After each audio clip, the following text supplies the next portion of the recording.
Omnibus itu adalah sekian perundang-undangan yang ada yang lama dijadikan satu dalam satu payung hukum.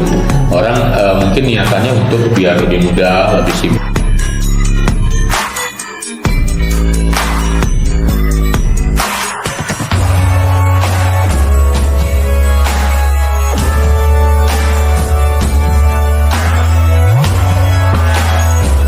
Istilah aturan hukum yang dibuat berdasarkan beberapa himpunan yang kita kenal dengan istilah Wetboek van Strafrecht voor Nederlands Index. Jadi pada saat itu aturan hukumnya itu hanya berlaku bagi masyarakat jajahan.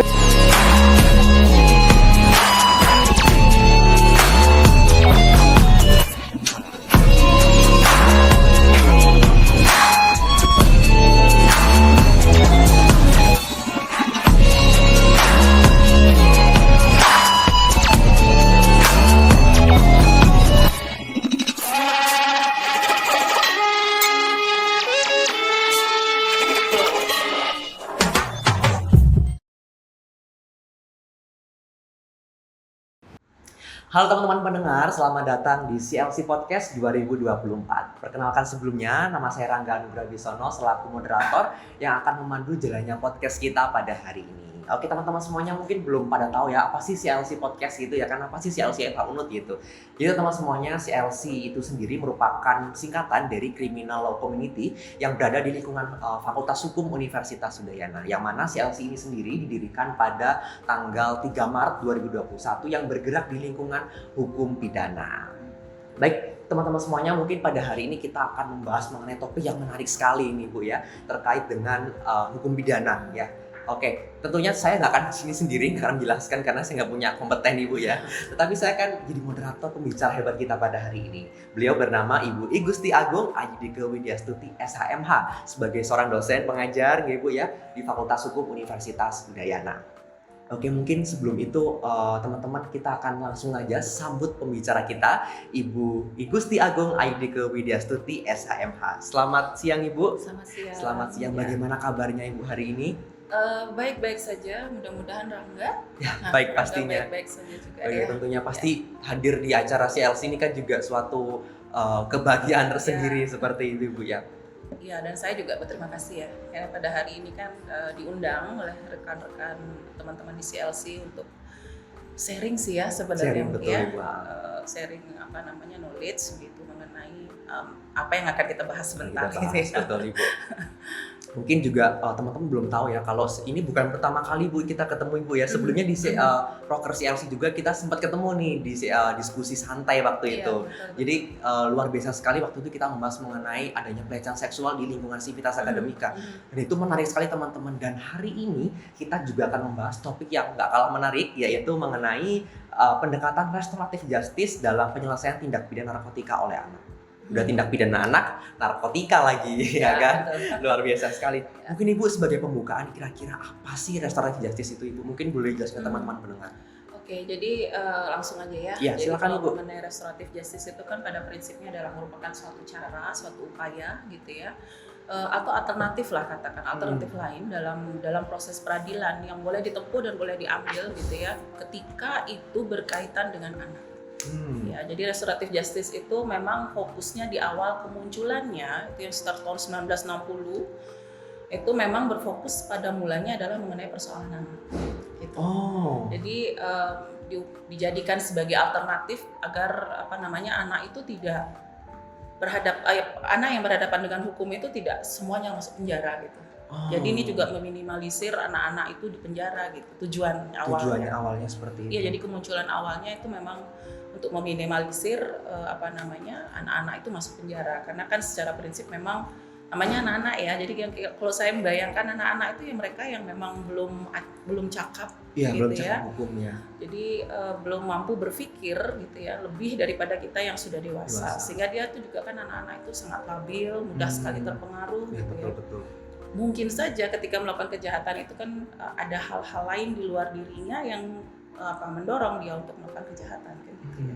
Jadi tidak selalu dari dalam diri, kadang-kadang kan ada faktor dari luar diri yang menyebabkan anak itu melakukan kejahatan gitu ya. Dan kemudian restoratif justice ini ya tahun 90-an itu muncul memang untuk itu awalnya untuk melakukan untuk meminimalisir anak yang di penjara. Iya, anak di penjara. Kemudian ini berkembang terus 20 tahun yang lalu itu malah mulai menjadi pembicaraan, mulai diangkat menjadi primadona lah. Sampai sekarang pun masih jadi primadona untuk beberapa kasus anak gitu ya. Jadi memang kalau boleh disampaikan ya restoratif justice ini adalah merupakan suatu alternatif penyelesaian ya perkara pidana anak. Jadi kita tujuannya dengan restoratif justice ini adalah ingin agar anak itu tidak dipenjara, tapi kita melakukan upaya lebih banyak ke pemulihan. Bagaimana anak itu atau katakanlah bagaimana komponen-komponen yang terlibat di dalam perkara pidana itu, dalam hal ini pelaku, korban dan masyarakat ya, itu bisa pulih lagi kondisinya, artinya bisa diperbaiki ya. Kalau pelaku diperbaiki agar tidak lagi melakukan ya. Kalau korbannya diperbaiki agar dia bisa cepat lupa misalkan dengan atau lepas dari traumanya lah. Betul itu. Karena kadang-kadang kan anak-anak trauma. Kalau masyarakat itu kadang-kadang agar tidak menstigmatisasi, memberikan stigma anak ini nakal, anak ini jahat, dicap gitu kan. Jadi memang kita berupaya bagaimana menyelesaikan perkara pidana anak itu dengan melakukan diskusi, pembahasan menemukan solusi yang terbaik. Prinsipnya ya supaya anak itu tidak masuk penjara. Betul, karena dia harus namanya anak-anak tadi saya bilang ya, dia masih butuh orang tuanya. Jadi kalau dia masuk betul. Jadi kalau dia masuk penjara kan dia akan jauh dari orang tuanya. Masa depannya juga masa depan, pendidikan semua jadi berantakan gitu ya. Betul. Jadi itu prinsip-prinsip yang ingin Jadi memang ingin diambil oleh restoratif justice. Jadi memang kalau boleh saya bikin memang bulatnya itu atau tujuannya itu memang pemulihan. Gitu. Jadi apa yang dipulihkan ya kondisi-kondisi yang rusak tadi dari diri pelaku dari korban dan juga dari masyarakat. Nah ini mungkin menarik Bu, tadi kalau Ibu Dike sempat menyebutkan mengenai cap ya, mengenai stigma masyarakat. Saya ini anak muda Ibu ya, saya sering sekali scroll TikTok ya kan, saya sering sekali buka-buka sosial media dan saya melihat banyak sekali kan, kita melihat sosial media sekarang banyak sekali kasus-kasus berbagai macam, segala macam rupa dan banyak sekali masyarakat sosial media atau kita kenal sebagai netizen itu merasa julid-julid gitu loh Ibu, kayak kok cuman gitu doang, kok cuman diselesaikan dengan minta maaf doang, klarifikasi dengan materai tempel udah selesai kasusnya. Terus gimana mau menegakkan hukum? Nah itu kan juga menjadi seperti kekecewaan tersendiri Bu untuk masyarakat. Nah itu seperti apa Ibu? Silakan. Jadi saya juga mengamati hal itu ya sebenarnya. Jadi karena ya itulah kita sama-sama buka TikTok. Jadi saya juga mengamati. Bahkan lebih senang saya lihat komentar netizen gitu. Ketawa, senyum dan kadang-kadang berkerut juga kening gitu ya. Terutama ketika mereka inilah kasus anak-anak ini gitu ya. Jadi banyak sekali dari netizen itu seperti tadi lah, sudah jangan lagi menjadikan di bawah umur itu sebagai dasar untuk tidak melakukan proses terhadap anak. Diampuni seperti itu. Kan? Ini juga kita perlu pikirkan. Kalau saya bilang ini adalah fenomena yang berkembang sebetulnya di dalam masyarakat ya, tentang bagaimana sudut pandang masyarakat mengenai kejahatan yang dilakukan oleh anak. Kita harus mendengarkan. Ya, kita harus mendengarkan. Kalau saya seandainya membuat kebijakan, tentu saya akan mendengarkan itu gitu. Karena itu mungkin saja masukan yang masuk akal, mungkin ya. Jadi tidak saya katakan benar, tapi mungkin itu masuk akal. Tapi kan masih perlu diteliti lagi dulu, dicermati lagi lebih dalam. Kaji. Iya. Apakah memang saat ini untuk anak-anak itu sudah tidak cukup lagi tidak layak lagi hanya di restoratif justice saja. Di restoratif justice saja. Dalam beberapa case memang anak itu harus diproses. Memang kalau kita melihat kepada undang-undang SPPA, sebetulnya dalam undang-undang SPPA itu kan ada ketentuan gitu ya. Untuk tindak pidana yang di atas 7 tahun itu kan tetap dijatuhkan pidana. Jadi anak itu tetap diproses secara hukum. Kemudian kita lihat lagi di SPPA pasal 81, kalau saya tidak keliru nanti mungkin teman-teman ini boleh cek gitu ya. Untuk saya selalu mengingatkan begitu. Di kelas juga cek lagi gitu ya. Memang harus seperti itu. Jadi di situ ditentukan bahwa untuk anak-anak yang kemudian dia harus dijatuhi hukuman, itu hukumannya dipotong sepertiga atau dikurangi dikurangi setengah dari pidana orang dewasa. Jadi misalkan berapa pidana orang dewasanya dibagi dua, jadi 50%-nya diturunin gitu. Nah terhadap narkotika juga nampaknya seharusnya begitu. Gitu ya. Nah jadi memang kalau kita bicara tadi kembali ke bagaimana masyarakat menilai ini, saya kira kita harus menang, kita harus menerima gitu ya. Masukan, ya, Betul. kritikan. Karena kadang-kadang nilai itulah yang nilai itu bergerak, Iya, iya. berkembang gitu ya. Kadang-kadang supaya tidak hukum itu kan, kalau sekarang hukum pidana kita kan diharapkan tidak kaku lagi. Iya. Tapi hukum pidana kita diharapkan lebih open mind, lebih bisa melihat peristiwa hukum, kemudian perkembangan Masyarakat, ya. iya kebutuhan hukum dalam masyarakat apa gitu ya. Jadi memang itu yang harus saya tuh selalu menjadikan komentar netizen itu pelajaran gitu. Ya. Jadi untuk saya meneliti, untuk saya mencari tahu apakah memang di bawah umur ini sekarang menjadi hal yang harus kita cermati, karena kejahatan anak-anak ini kan ngeri ya. Aduh, segala macam ibu sekarang Iya. ya. Jangan kalau itu berapa tahun yang lalu, kalau masih ingat kasusnya Vina itu yang lagi Oh, ngetrend, iya, itu kan iya, juga anak-anak sebetulnya ketika itu. Umur mereka 16 tahun loh. 16. Oh iya, masih Jadi belum. kan di bawah kalau ukuran hukum itu di bawah umur. Oh iya, dia. Dibahasakan sebagai di bawah umur gitu ya. Ini kan ngeri sebenarnya, itu tahun segitu sudah ada. Sekarang tambah parah nih kondisinya. Bukannya tidak tambah parah, tapi tambah parah. Saya tambah ngeri sama sekarang. Anak-anak kok gampang menganiaya gitu ya, sampai Iya, yang iya. kemarin kasus terakhir. Saya lupa, tapi saya ingat itu kemarin baru meninggal orangnya di daerah sekitar si Cirebon apa-apa gitu, saya lupa daerahnya, baru meninggal, dia umur 15 tahun, namanya Fadli atau siapa gitu. Jadi dirawat di rumah sakit selama seminggu, meninggal lah itu. Karena dianiaya oleh banyak orang. Nah, Gitu, dan itu kan kok sekarang gampang banget ya anak-anak itu melakukan itu. iya. Mereka tidak menyadari dampaknya gitu loh dari perbuatan mereka. Apakah betul itu hanya kalau orang bilang kan karena kelabilan, karena emosi, Iya. mereka yang belum stabil dan lain sebagainya kan gitu ya. Nah ini perlu kita cermati lagi. lingkungan juga mungkin bisa mempengaruhi. Iya, lingkungan apalagi sekarang media ini. Aduh, semua informasi kita dapatkan yang Game- kurang dewasa. Aduh ya. Game itu loh, game itu kan mengajarkan kita secara tidak langsung untuk berperilaku keras. Iya. Pukul, kalau nggak mukul nggak seru gitu. Jadi harus Iya. pukul, harus tembak dor apalagi. Wah, saya mikir ini serius mainan. Memang dulu pun ada mainan begitu, tapi ya kita ya seingat saya PlayStation itu udah ada di zaman saya sudah ada. Iya. Teman-teman saya juga biasa main gitu, tapi kita nggak kepikiran loh sampai sejauh untuk menganiaya teman Iya. gitu ya, memukul teman. Tapi kok sekarang tuh kok ya dipakai itu menjadi sensitivitas mereka gitu loh. Anak-anak yang biasa main, atau mungkin karena dia sendiri nggak ada, itulah ya, karena dia sendiri Iya. kemudian dia keluar tuh main bertemu lingkungan, ternyata nggak menyadarinya ngomongnya Iya itu, aduh, menyinggung hati, akhirnya ya ada clash, berantem, dan panjang ceritanya. Iya. Jadi tidak diberhentikan di hari itu gitu. Kalau dulu kita berantem ditauin guru, ya diberhentiin hari itu. Iya. Orang tua juga tahu kita berantem sama teman, diberhentiin hari itu, jangan sampai berlanjut gitu. Kok sekarang ini kan kayaknya partisipasi masyarakat tuh kurang. Iya. Ya, terhadap kejahatan-kejahatan anak termasuk narkotika ini partisipasi masyarakat kurang kalau menurut saya. Iya. Jadi kita itu terlalu sering mengabaikan, ya terlalu sering kita mengabaikan apa Terlalu yang apatis. iya, Ya. kita apatis, kita cuek gitu ya. Jangankan dah, kalau saya bilang kadang juga ngelihat anak malam berkeliaran, Oh iya, sekarang harus jualan tisu dan lain sebagainya di gitu. depan Alfamart gitu kan ya. Itu juga kadang-kadang kita kan cuek. Iya. Lagi nggak ini nyelonong. Ya. Kan kita nggak nanyain kenapa dia malam ada di luar. Iya. Apa ini? Saya sih pernah nanya. Kalau saya sering nanyain gitu. Rata-rata memang bilangnya ya harus jualan, kalau gitu nggak bisa beli pulpen, beli pensil dan lain sebagainya. Aduh.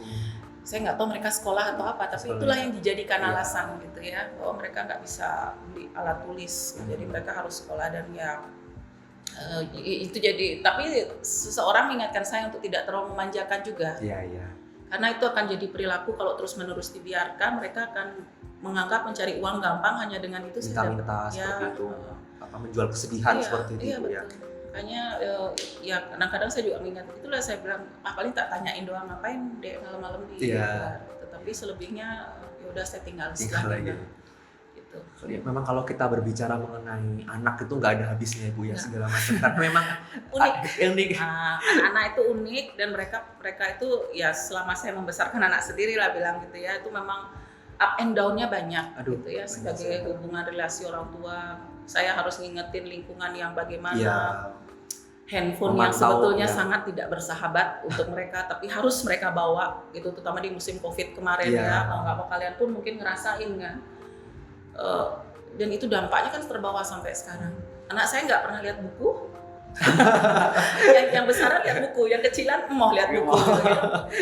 Ya itu udah kena dampak kemarin pas COVID itu. Iya. Ya jadi walaupun Tuntutan ada, zaman iya, itu ya. jadi waktu itu ada tuntutan begitu, dan itulah namanya kalau itu dilakukan tiap hari gitu kan akan menjadi internalisasi nilai ke dalam diri betul, kita. betul.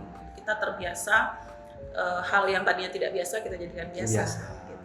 Terdoktrin ya. Iya, anak ini memang unik gitu. Terutama kalau mereka terlibat dengan hukum ini ya harus kita tidak boleh menyamakan perilaku atau tidak boleh menyamakan sikap kita terhadap anak-anak yang terlibat dengan hukum gitu ya sama-sama dengan perilaku atau cara-cara kita berhadapan dengan orang dewasa gitu. Iya.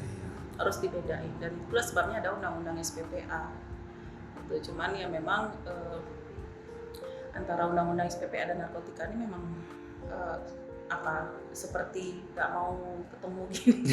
Bertentangan seperti itu Bu ya. Iya. Nah ini memang problemnya di persepsi ya. Di persepsi ya. Jadi memang kemarin juga sempat datang Ibu di salah satu seminar di Kejaksaan Negeri Agung, saya diundang di sana. Terus kemarin saya sempat tanyain para jaksa di sana. Ternyata memang sekarang pun mereka concernnya sekarang itu memang restoratif justice Ibu. Mereka sedang menggalakkan itu, penerapan itu. Cuman kan memang seperti tadi masyarakat sepertinya punya stigma miring gitu. Yeah. Ih kok kayak gini-gini. Apalagi kalau kita berbicara mengenai tindak pidana anak itu kan, narkotika anak itu itu Banyak banget. kadang Ibu ya, kalau kita kasih hukuman pidana aja belum bisa memberikan efek jerah, apalagi restoratif justice. Iya. Kira-kira semanjur apa sih, seefektif apa sih ini Bu untuk anak-anak? Restoratif justice. Iya, untuk anak-anak terutama tindak pidana narkotika ini. Karena begini, tadi kan kembali ya, restoratif justice itu prinsipnya adalah pemulihan. Iya, pemulihan. Jadi kita anggap sebagai suatu perbaikan, restorasi. Nah, restorasi ini kan satu perbaikan gitu ya. Mengulang lagi, membangun kalau restorasi dalam konteks bangunan, diulang lagi dari nol bangunan itu, dihancurin dulu, kemudian diulang lagi. Dan terhadap anak ini, kalau memang anak-anak itu kan masih bisa kita ajarin gitu ya. Jadi ketika dia mungkin melakukan terlibat dengan tindak pidana narkotika gitu, kemudian diselesaikan dengan menggunakan restoratif justice gitu ya. Saya kira ini perlu ada mekanisme yang memang ditujukan betul-betul untuk 100% merestorasi anak itu. Jangan sekian persen, tapi 100% merestorasi. Jadi dia dia diulang lagi pola pikirnya, cara berpikirnya bahwa ini adalah perbuatan yang tidak baik. Itu yang harus ditekankan terus dari awal. Karena begini, nanti takutnya dengan restoratif justice ini gitu ya, ada pemikiran yang timbul bahwa ini akan mengajarkan anak untuk menganggap perbuatannya tidak jadi masalah. Iya. Gitu. Perbuatan itu baik-baik saja. Aman-aman aja ya. Kalau saya aman-aman aja, ya udah selanjutnya aja lagi gitu. Nanti diampuni lagi gitu. Nah, ya itu yang ada kekhawatiran seperti itu. Makanya dari awal memang harus ada mekanisme yang dibuat gitu ya. Jadi memang keterpaduan antara aspek-aspek yang berkaitan dengan penegakan hukum itu. Iya, betul. Ya, dari polisian, dari kejaksaan sampai kemudian lembaga-lembaga sosial di luar APH yang dilibatkan. Dan masyarakat juga pastinya harus. Terutama ya karena masyarakat itu bisanya judgement aja kadang-kadang gitu ya. Mereka julid. Ya, ada mereka mungkin tidak tahu bagaimana sulitnya membangun karakter anak. Ya, bagaimana agar karakter anak itu terbangun dengan baik, dan terutama yang dengan narkotika ini gitu. Kalau ditanya seberapa efektif, saya sih melihatnya memang ini masih perlu kalau saya bilang ya, ini masih perlu diefektifkan lagi. Artinya komitmen daripada APH itu harus dimulai dari ketika anak itu ditangkap. Ya. Dari situ dia sudah harus dapat pendampingan, dia sudah harus diberitahu bahwa ini perbuatannya tidak baik begitu ya. Kemudian narkotika itu memberikan dampak apa, harus diinformasikan. Saya kira anak-anak sekarang cepat-cepat kok bisa menangkap informasi gitu. Mereka nggak harus nggak seperti zaman saya lah. Iya. Ya, informasi itu kan sulit kita dapatkan. Jadi apa-apa dibilang tabu, nggak boleh kamu tahu ini, nggak mau. Kalau sekarang saya nggak bisa ngomong begitu karena anak sekarang Langsung searching ya Ibu. searching sendiri. Sering dapat sendiri. Nah, dan di situ yang harus kita lakukan adalah menekankan pada mereka, menegaskan lagi apa yang mereka ketahui itu baik apa enggak. Betul. Kadang-kadang ada anak yang nggak mau dipegang handphonenya sama orang tuanya atau diperiksa handphonenya kan, Iya. bikin dia kode, dia kode agar orang tuanya nggak baca. Nggak bisa buka, ya. Di situ ada kesulitan, tapi kita juga nggak boleh berhenti. Di situ harus tetap kita jelasin. Iya. Itulah saya bilang kalau kemarin lalu saya nggak boleh tahu hal-hal seksual misalkan. Iya. Ya, kalau sekarang saya harus ngasih tahu anak saya ini loh perbuatan ini nggak boleh, dan saya harus terang menjelaskan. Edukasi Bu ya. Iya, walaupun dia nggak kasih saya pinjam HP-nya, saya sudah harus lebih dulu sebagai orang tua melangkah gitu loh. Wah ini kan dunia udah kayak gini, anak-anaknya harus diapain kayak Iya, gitu. betul. Ini sekarang hari ini beritanya kayak kemarin nih Gaza lagi rame, saya kasih tahu anak-anak saya. Jangan keluar malam dulu, usahain walaupun karena kita belum tahu nih kondisinya seperti apa kan, karena masih rumor dan lain sebagainya. Tetap saya inform, jadi harus langkah lebih maju, dan terhadap anak-anak ini juga begitu. Ketika dia ditahan, disidik dan lain sebagainya, harus ada orang yang mendampingi dia, yang bisa memberikan dia informasi positif, kemudian bisa menginternalisasikan kepada dia nilai-nilai yang positif gitu. Dan saya yakin kok anak-anak itu bisa, karena mereka kan umumnya masih belajar. Apa yang mereka tangkap itu mereka masih belajar gitulah.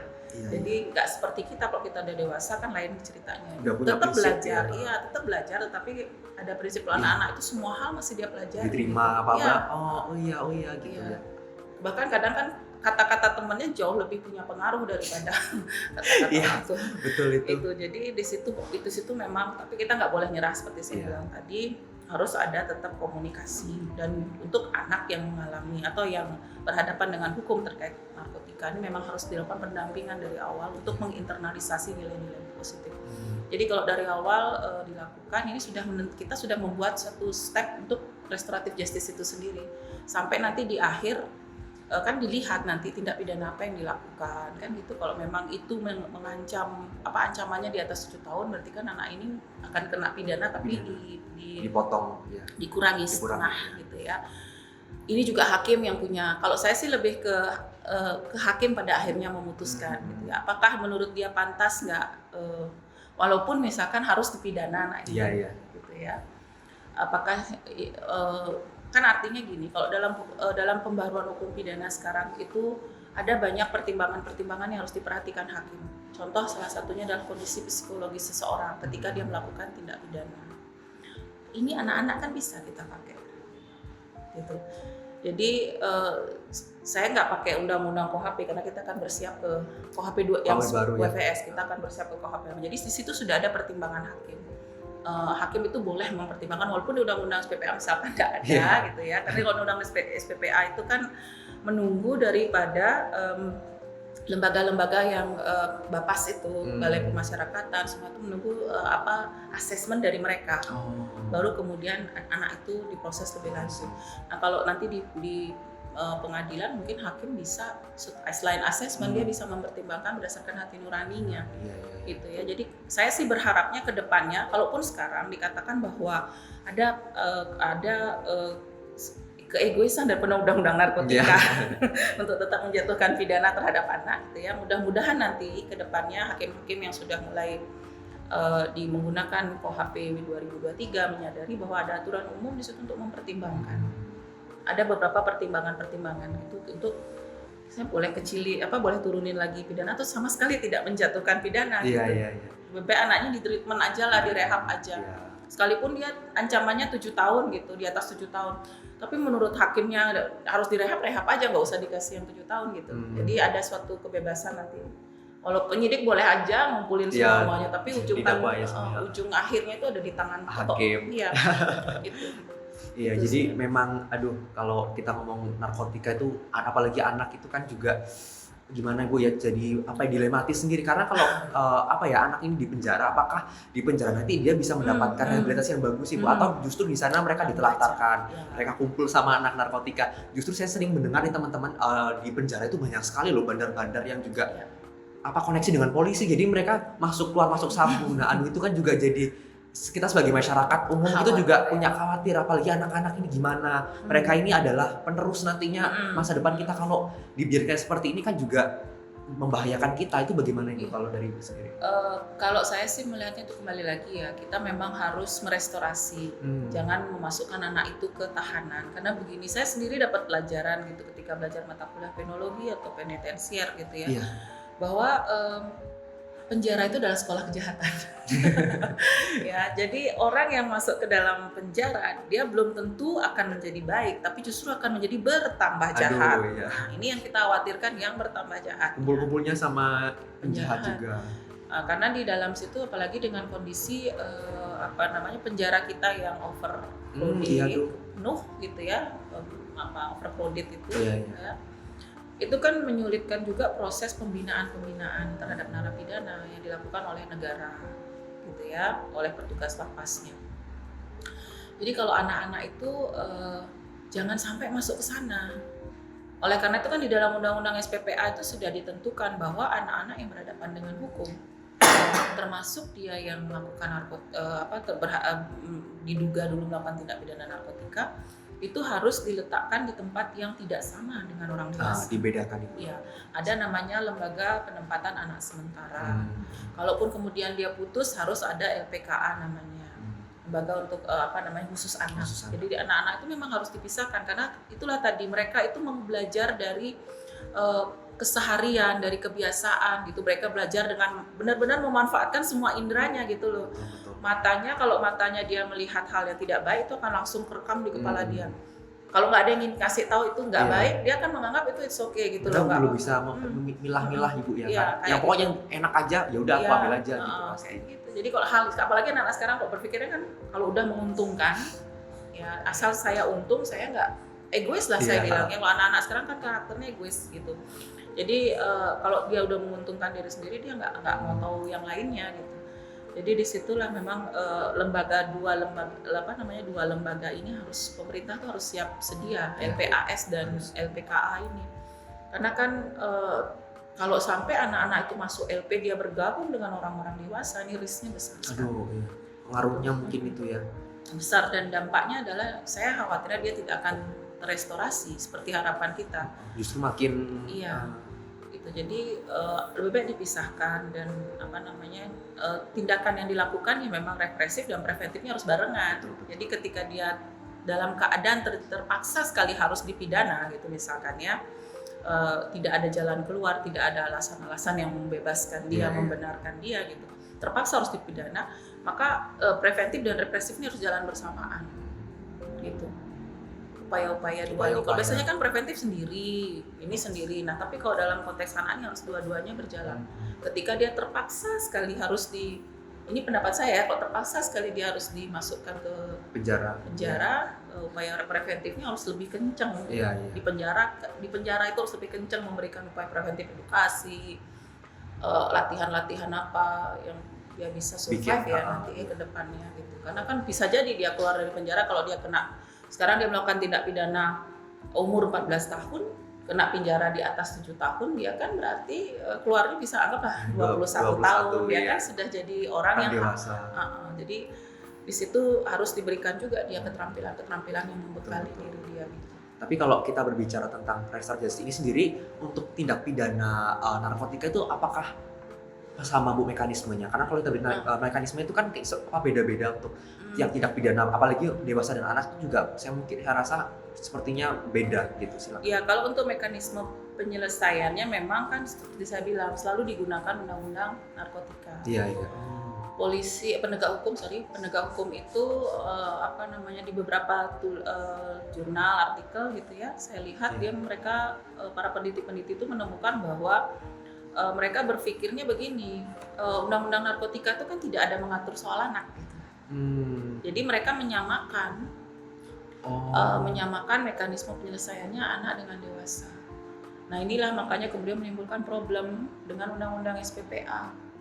Gitu. Apalagi kalau dia sudah menerapkan pasal-pasal yang dalam bacaan saya, dalam literasi saya, kalau dia sudah menerapkan pasal-pasal yang memang tidak tunggal dakwaannya gitu.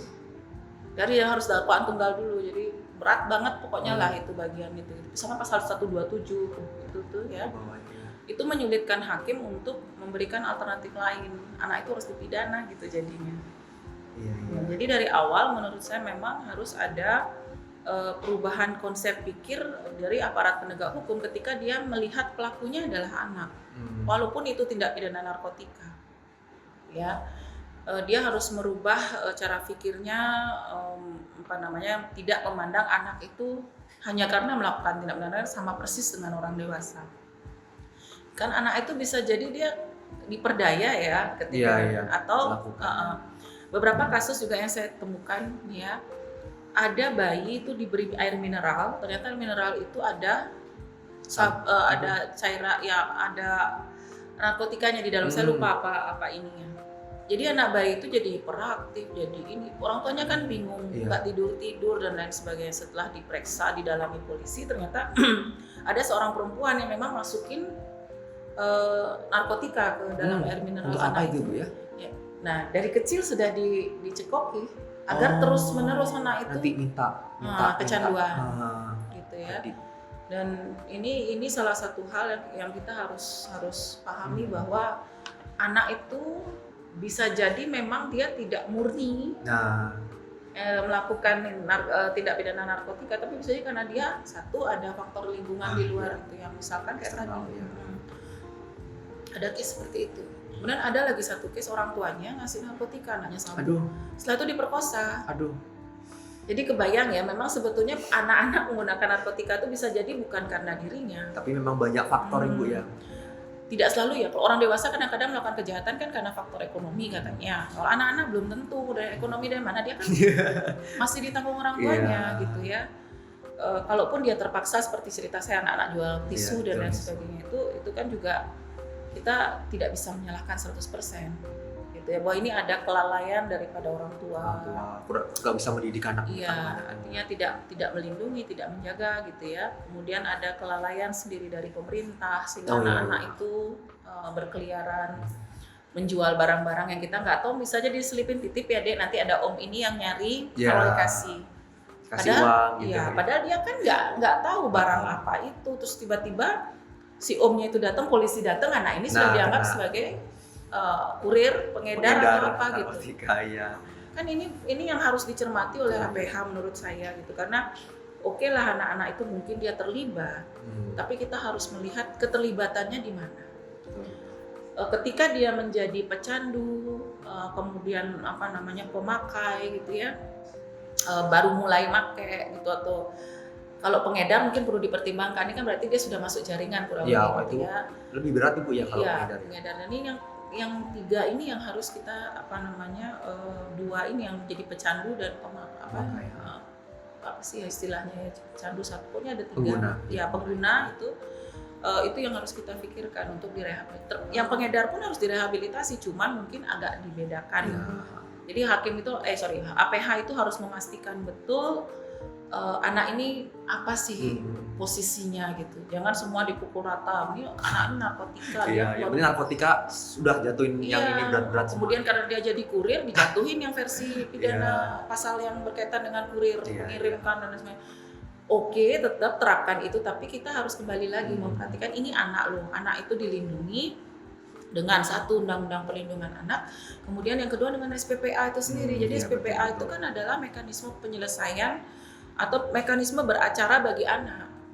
Dia adalah undang-undang khusus dari KUHP gitu loh. Ya. Jadi memang harus kita, ketika itu adalah anak, menurut saya itu harus dipergunakan undang-undang SPPA. Gitu ya, apapun tindak pidananya menurut saya mungkin bisa berbeda persepsi dengan yang lain, tapi menurut saya ketika itu anak harus, karena itu udah clear di situ bagaimana anak yang melakukan atau berhadapan dengan hukum itu harus diproteksi. Bahkan ketika dia sudah melakukan tindak pidana tetap diproteksi gitu. Ini menarik tadi kalau sempat Ibu Dika menjelaskan teman-teman terkait dengan kasus-kasus ini. Saya dulu Ibu waktu kecil kan, waktu SD itu kan banyak Bu jual-jualan makanan-makanan gitu. Saya dulu teman-teman tahu ya, itu ada permen kayak permen dot gitu. Itu ada serbuknya, itu enak banget. Manis-manis, ada semasuknya ada juga itu ya. Tapi akhir-akhir ini saya mendengar Ibu banyak kasus-kasus itu ditarik semuanya karena ternyata serbuk itu mengandung ada narkotikanya. Sebenarnya nggak tahu jenis sabu-sabu atau apa, cuman itu narkotikanya ditarik semua. Nah itu mungkin juga jadi perhatian sekarang ya, beli makanan harus hati-hati juga kan tadi. Ini ya, narkotika itu jelibat kalau saya bilang. Iya. Luar biasa, Jelibat ya, kejahatan luar pokoknya, biasa. Iya, artinya gini, lingkarannya itu loh, dia selalu berusaha bagaimana agar mendapatkan orang yang akan mengkonsumsinya gitu. Dan cara-cara yang dilakukan itu kalau dari cara dulu yang dari cara-cara lampau yang memang ini sekarang nih pelan-pelan caranya udah mulai ke anak-anak nih. Jadi kan penggunanya juga mulai berkembang gitu. Iya. Kok dulu mungkin ya dulu tren-trennya di tahun 70-an itu yang suka main musik gitu ya, band-band artis-artis ya. Kemudian naik lagi, ini berkembang ke masyarakatnya ini orang tua awal-awalnya, terus mulai ke yang middle age-nya 40 gitu, 35, turun lagi ke pelajar, ke mahasiswa, turun lagi serang ke anak-anak. Caranya ya kayak begitu. Jadi bagaimana supaya tidak berhenti peredaran itu. Ini kan konsepnya mereka mau ngedarin. Mereka udah nggak peduli lagi, apalagi udah dapat uang banyak ceritanya kan. Nggak peduli lagi dia siapa yang menjadi sasarannya. Semakin turun sasarannya, dia nggak peduli gitu. Bahkan dulu itu kan katanya di kota-kota aja, sekarang udah ke desa-desa. Semuanya ya. udah nyebar ya seperti itu.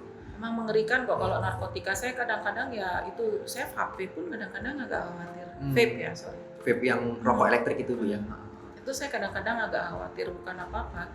Karena bisa saja, saya sih nggak mengatakan pedagangnya yang menyediakan cairannya itu ya.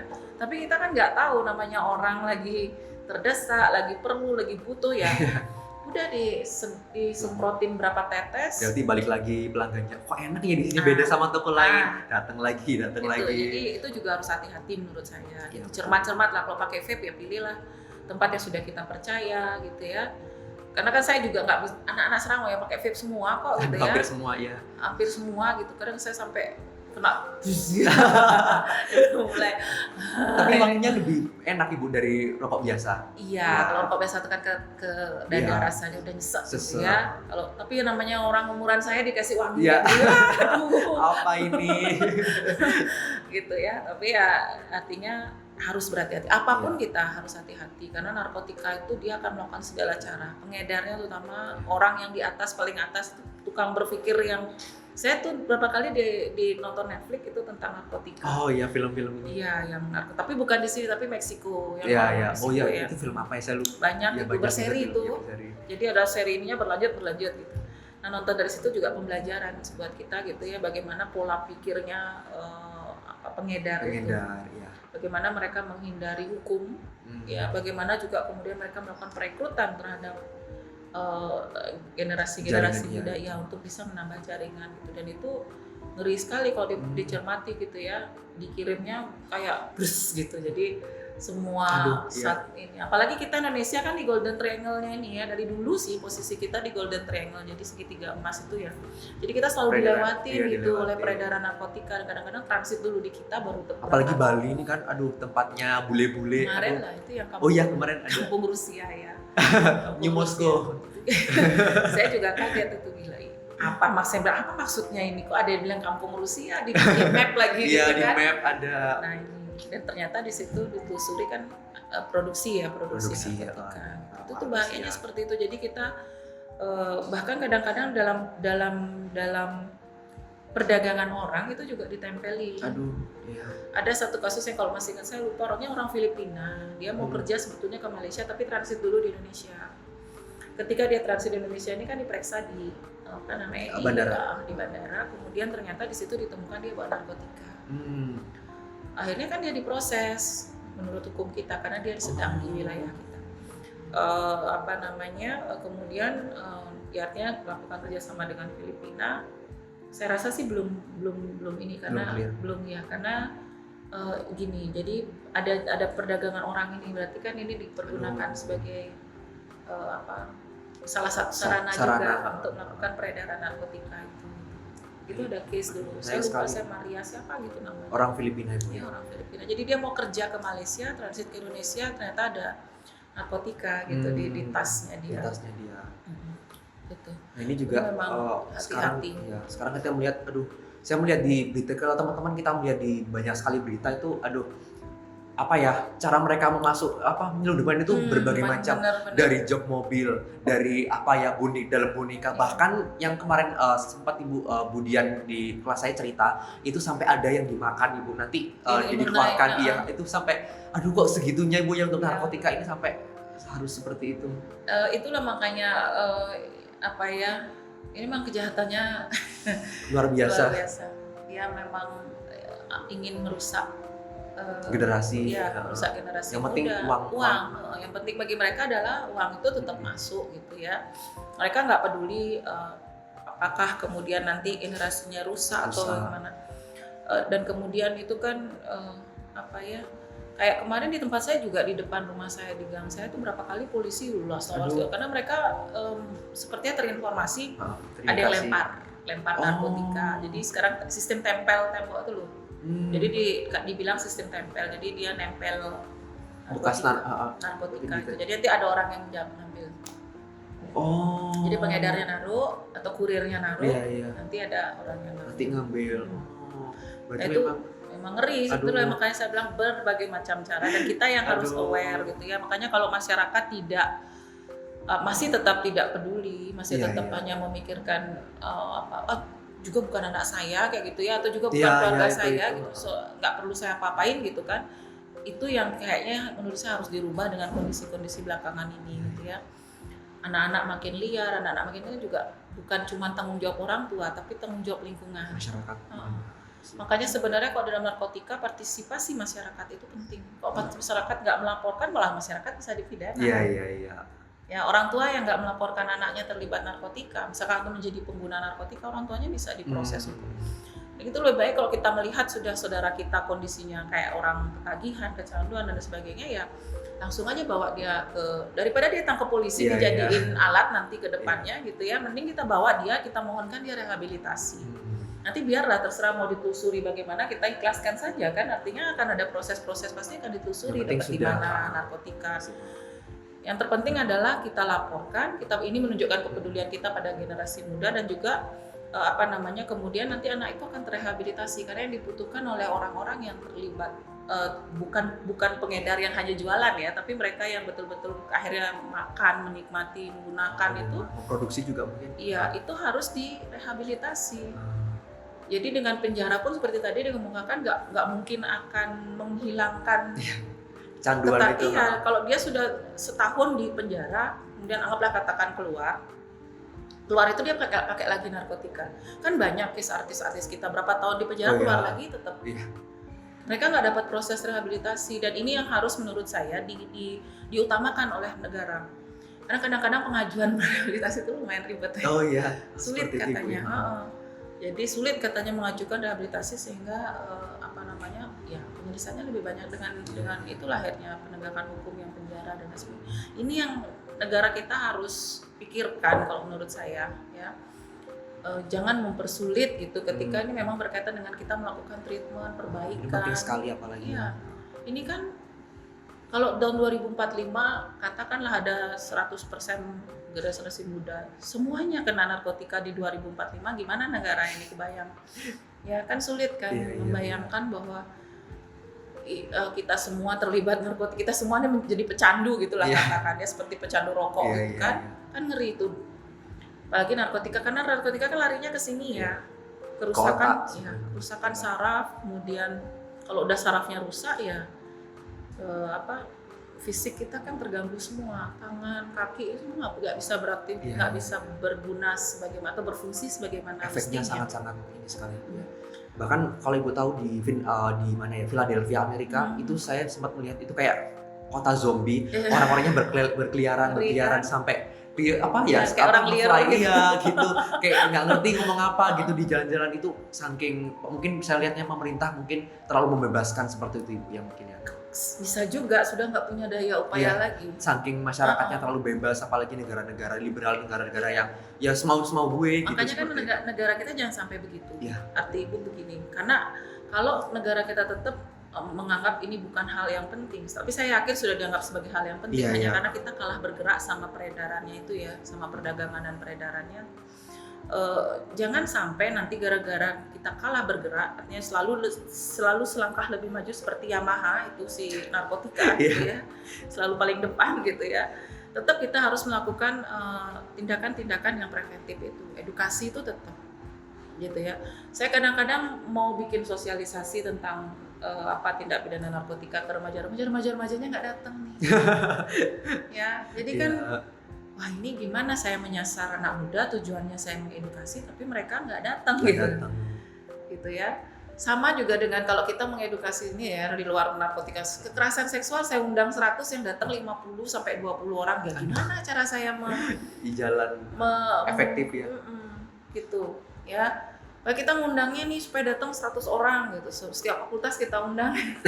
Ternyata yang datang ya cuma siprit ketuprit gitu. Iya. Gimana Panitia aja ya. Makanya makanya nih, waduh kalau kayak begini susah ini susah gitu ya. Iya, Ibu. Artinya juga selain itu kita juga harus membangun kesadaran sebagai generasi muda. Betul. Kesadaran generasi muda, kita perkuat karakter kita gitu ya.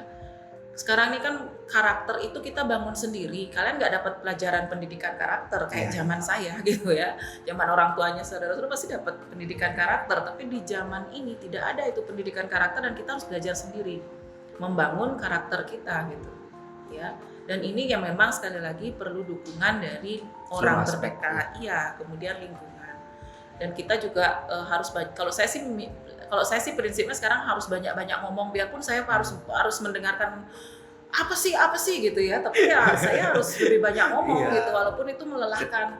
Ini ngomongin orang udah gede gitu ya, kayak umuran kalian lah juga, tapi mereka nggak melawan lah bilangnya. Betul. Apa sih gini, udah ngerti ya, nah itu. Ngerti tapi anggaplah tidak terinternalisasi gitu loh. Dan tapi ya sebagai orang tua saya kan tetap harus ngasih tahu, harus ngomongin gitu. Kalau nggak diomongin, ini yang justru saya takut efek di belakangnya. Dan ini yang juga saya bilang bahwa pentingnya lingkungan kita itu yang dimulai dari orang tua kita, sampai dengan tetangga, semua tuh mau lagi mengajari anak orang gitu. Kalau zaman saya tuh biasa tetangga ngajarin anak orang gitu. Jadi saya di rumah tetangga ya diajarin juga, ini loh makannya pakai ini caranya, gitu. Gimana. Jadi kita diajarin tidak hanya di rumah tapi lingkungan pun diajarin. Dan sekarang ini kalau dulu saya anggap masih positif proses pengasuhan, sekarang ini kan negatif kebanyakan. Ya, kayak gitu. Ini juga apa ya? Kalau kita melihat zaman dahulu itu teman-teman semuanya mungkin cara orang tua mendidik itu sangat-sangat keras sekali. Mereka mau ngapain di ini. Jadi anak-anak itu bisa lebih sebenarnya di samping sisi negatif, tetapi justru ini upaya yang efektif untuk sangat bagus. Tapi sekarang kan nggak bisa, Bu. Aduh, sekarang apa dikit, wah kau ini masuk kekerasan KDRT ya. Ini kan jewer dikit, ibu ini. Iya, ayo. Guru-guru di jadinya, sekolah juga gitu, dimentak dikit, udah orang tuanya datang dimarah-marahin, dibawa ke ranah pidana segala macam. Saya kasihan kadang-kadang melihatnya karena begini, kalau sebenarnya dalam hukum pidana itu kan guru gitu ya, itu tidak yang melakukan dalam konteks dia melakukan pendidikan ke muridnya itu tidak bisa diproses sebetulnya secara hukum. Nah ini kan kekeliruannya kita intinya dalam hukum pidana itu kan membuktikan kesengajaan aja sebenarnya. Ada nggak kesengajaan? Pembuktiannya. Ya kalau gurunya memang sengaja berbuat itu, mukulin pantat orang tanpa dasar mendidik, ya dia harus diproses hukum gitu. Tapi kalau memang ini dalam tujuan mendidik ya nggak bisa. Karena kadang-kadang ada anak yang nggak bisa dikasih omongan doang. Ngeyel ya kalau dikasih ada tahu. Anak yang harus disentil dikit gitu. Baru gitu. Sekarang zaman saya tuh kalau berdiri dengan ngangkat kaki satu biasa di depan kelas, kok sekarang kan sudah dianggap orang tuanya langsung bisa ngelaporin anaknya. Datang labrak, saya laporin gitu, ya kan. Kalau di dalam hukum pidana ini kayaknya dilupakan bagian ini, bahwa dalam konteks tuan mendidik bisa ada pembenaran gitu untuk si guru gitu.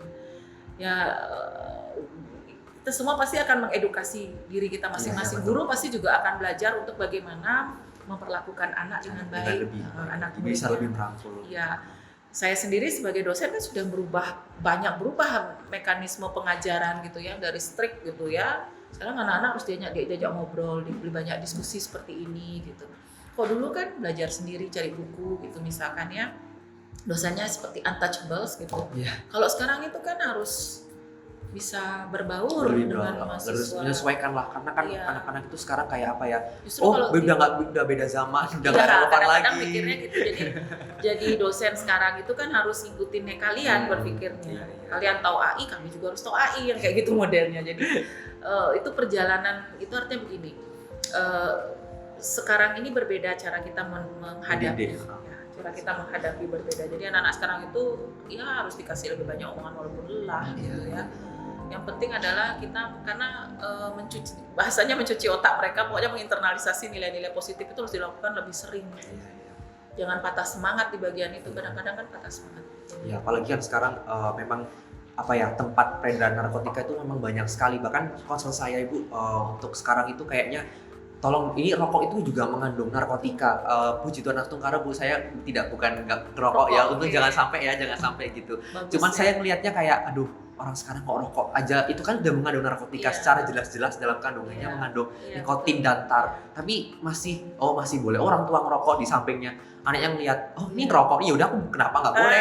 itu Ya kalau masih tahu pelajaran jangan pilihan. ngerokok juga lah kayak gitu. Iya. Jadi anak-anak saya ngelihatnya, aduh ini orang tua masyarakat itu terlalu memberikan contoh yang Iya, buruk gitu loh. iya. Maksudnya harusnya memang kalau orang tuanya nggak, sekalipun lingkungannya mungkin Iya. seperti itu, orang tuanya bisa lebih. Tapi orang tuanya Iya. juga ngerokok juga ya, Repot. mama, karena cek Heeh. ibu-ibu, bapak-bapak semua udah Iya. ngerokok. Saya ngelihatnya, aduh kok miris sekali seperti itu. Itulah namanya, itu yang saya bilang tadi, anak-anak itu belajar dari Iya, dari lingkungan apa yang mereka lihat dengan indera mereka itu akan langsung mereka terapkan. terapkan. Dan kalau tidak ada yang kemudian istilahnya menjadi memberikan batas-batas gitu Iya. ya, mereka akan menginternalisasi itu sebagai itu baik-baik saja gitu. Melakukan itu nggak apa-apa gitu. Apa-apa semua juga ngelakuin gitu ya kan. Gitu. Tapi narkotika ini kita harus hati-hati. Dari awal orang tua itu harus bisa menginformasikan, jangan lagi melihat apa latar belakang kita, tapi kita semua harus bisa menginformasikan bahwa narkotika itu tidak baik, itu akan memberikan dampak yang buruk dalam diri kita ya. Kemudian juga kita berpotensi berhadapan dengan hukum, itu harus kita informasikan ke anak-anak gitu ya. Saya saja sering harus bilang, Dek, nanti kalau kamu ini salah-salah dicomot polisi, Iya. kamu bilang melakukan tindak pidana Narkotika. narkotika, saya bilang. Karena itulah artinya kita harus tetap menginform ke mereka gitu. Karena saya kan tidak bisa membatasi pergaulan anak-anak ya sebagai orang tua. Sekarang luas sekali. Yang bisa dilakukan adalah ya anak itu yang kita banyak berikan informasi-informasi positif gitu.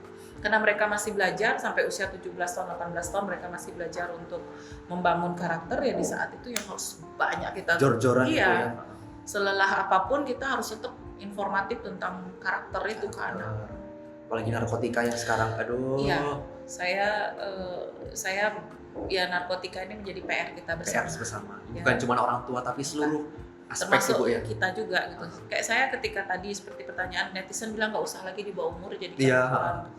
ya itu juga jadi pemikiran kita gitu Pertimbangan. ya. Ya kalau mau diteliti bagus banget gitu, apakah masih relevan tidak di bawah umur gitu, terutama kriminologi ini ya, masih relevan nggak di bawah umur itu dijadikan standar untuk tidak melakukan penjatuhan pidana ke anak gitu. Lebih dominan ke restoratif, walaupun memang sekarang kan semangatnya restoratif justice Iya. ya, artinya anak itu memang harus diupayakan sebanyak-banyaknya restoratif justice gitu ya. Jadi ya kita harus berjuang bersama, gitu. Ya, jadi hukum, masyarakat itu harus bisa berpadu jadi satu gitu. Dan ini harus membangun kesadaran hukum sih persoalannya. Seluruh kita, tidak hanya orang hukumnya. Jadi pekerjaan penegakan hukum itu ya sudah jelas mereka ini, tapi yang di bawahnya itu kan budaya hukum kita ini. Iya, iya. Ya, budaya hukum kita nih, pendidikan hukum kita yang memang harus membangun kesadaran tentang lebih banyak lah tentang Iya, karakter terutama. Ya mungkin terakhir Ibu ya, karena keterbatasan waktu yang Iya. ada, kira-kira kalau saya boleh tahu, kita sebagai seorang mahasiswa ini Bu, apa sih, bisa nggak sih kita ikut berperan juga untuk anak-anak ini supaya, karena kan kalau kita ini kan podcast mahasiswa Ibu ya, Iya. karena saya pengennya mahasiswa anak-anak ini bisa apa ya, punya kesempatan, punya andil lah dalam karena kalau mereka melihat, mereka cuma sekedar tahu, oh kayak gini, oh nanti aku jadi orang tua aja, ntar aku praktekin. Nah, apakah kira-kira bisa Bu, kita mengasuh anak-anak muda ini bisa ikut berpartisipasi aktif Ibu untuk Bisa sekali. Sarannya begini, kalau menurut saya, lakukan pemetaan dulu kira-kira wilayah mana, misalkan di Bali dulu ya kita Iya. pakai ya. kalian kan kelompok nih CLC gitu ya, petakan dulu kira-kira wilayah mana yang potensi peredaran narkotikanya tinggi. Paling banyak. Kalaupun tidak ada narkotika di situ, lihat potensi anaknya yang merokok paling banyak di mana. Iya. Itu dipakai standar. Setelah kalian memetakan wilayah-wilayah itu, silahkan di situ nanti CLC kan BSO ya. Iya, BSO. Nanti tinggal minta di fakultas bahwa kami akan melakukan pengabdian ini. Saya kira itu bisa dilakukan gitu. Jadi ini juga akan artinya tidak sia-sia juga kita sebagai generasi muda gitu ya, apalagi yang sudah melek hukum. Betul. Ya, mengetahui bahwa narkotika ini tidak baik dan kita menyadari bahwa rekan-rekan kita potensi sekali menjadi pengguna, pengedar dan lain sebagainya. Kenapa enggak gitu? Kita lakukan hal-hal positif seperti itu. Kalian bisa edukasi, bisa sosialisasi jika memang bagaimana jadikan bagian dari kegiatan ini gitu. Ya, cuman itu yang harus pastikan orang-orangnya mau datang nggak kayak saya gitu, datang ke desa A, saya minta ada pemuda sekian orang yang nggak ada yang datang gitu. Ya, jadi seolah-olah kan sosialisasi atau edukasi narkotika ini udah nggak penting gitu. Padahal ini parah banget di bawah nih arusnya narkotika ini gitu. Biasanya kayaknya anak-anak itu malas kalau nggak dapat konsumsi, nggak dapat ini. Misalnya saya sendiri kayak aduh males ya kan, kalau nggak dapat sertifikat juga, aduh buat apa SKP, nggak dapat konsumsi di sana juga ngupload gitu. Kadang itu juga atau mungkin punya adik-adik gitu ya, adik-adik di SMP, di SMA dikumpulin gitu. Dek, ajak dong temenmu 10 orang, kakak mau gini gitu. Sama teman-temannya semua edukasi mereka. Jadi kita bikin kaki. Artinya gini, seperti yang saya bilang, jangan lelah lah. Ya. Jangan lelah untuk mencegah dan memberantas narkotika, dan kita wajib sekali. Kita nih orang yang semua saya rasa adik-adik mahasiswa ini kan berpendidikan. Betul. Ini seperti saya bilang tadi, kita orang sudah melek hukum. Kalian sudah tahu bahwa narkotika nggak bagus dan sebagainya gitu ya, dan kalian punya kesempatan yang sangat luas sekali sebagai mahasiswa gitu, namanya sudah mahasiswa jadi tingkatnya tinggi gitu ya. Mahasiswa. Makanya kesempatan untuk melakukan edukasi itu menurut saya lumayan sangat besar sebetulnya. Cuma soal kemauan aja. Dari kitanya gitu. Iya betul. Nanti cara-caranya banyak gitu. Kayak gue bilang, ya misalkan kumpulin 10 orang dulu, nanti biar dia adiknya yang nyebarin lagi di bawah di sekolahnya. Bisa juga dimohonkan, Dek, setelah ini sekolahmu suruh dong minta narasumber ke kita. Kayak gitu. Berarti memang perlu pencegahan tindak pidana itu harus dilakukan secara integral. Bersama-sama semuanya seluruh. Iya, apapun itu bentuknya, gitu ya. Itu sih, apalagi narkotika, saya kira kita semua harus berperan. Apalagi penyelesaiannya harus dengan cara yang luar biasa juga, kalau mereka dengan cara luar biasa. Baik, mungkin karena keterbatasan waktu yang ada, ya mungkin teman-teman udah pada masih seru nih nonton ya kan nantinya. Ya. Baik Ibu, karena keterbatasan waktu yang ada harus kita akhiri. Saya ucapkan terima kasih Bu Dike karena bersedia untuk menjadi pembicara kita pada hari ini. Namun sebelum kita menutup podcast kita, mungkin boleh sampaikan sedikit nih kalau secara untuk teman-teman semuanya, pesan-pesan untuk teman-teman di luar sana itu. Tadi banyak sudah ya, kuatkan karakter. Ya, bangun karakter yang positif, kemudian sudah bisa memilah mana baik mana buruk gitu ya. Ketika kita berhadapan dengan hal yang buruk, sebisa mungkin kita hindari. Ketika kita tahu ada saudara kita, tolong peduli. Ya, entah dia narkotika, entah dia kena kekerasan seksual, apalah gitu, tolong peduli gitu ya. Jangan takut, istilahnya kan banyak orang takut untuk melapor, takut jadi saksi, takut macam-macam gitu ya. Takut berhadapan dengan hukum, ikut menjadi orang yang berhadapan dengan hukum. Tolong jangan menakuti, itu yang kita harus pentingkan adalah rasa kemanusiaan kita ketika kita melihat orang-orang yang sebetulnya dia berpotensi di masa mendatang itu untuk terutama nih untuk menjadi garda terdepan di masa mendatang gitu ya. Itu hal yang menurut saya harus kita lakukan di dunia akademisi ini gitu.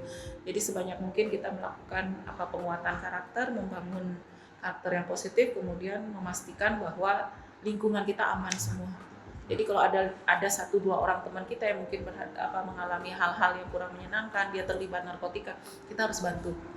Gitu. Jangan diam. Justru khawatirilah diri, kalau diam saya nggak ngelaporin si A, saya malah nanti di penjara gitu, dianggap saya tidak memperdulikan. Diam aja ya kan, itu juga. Itu sih yang lebih.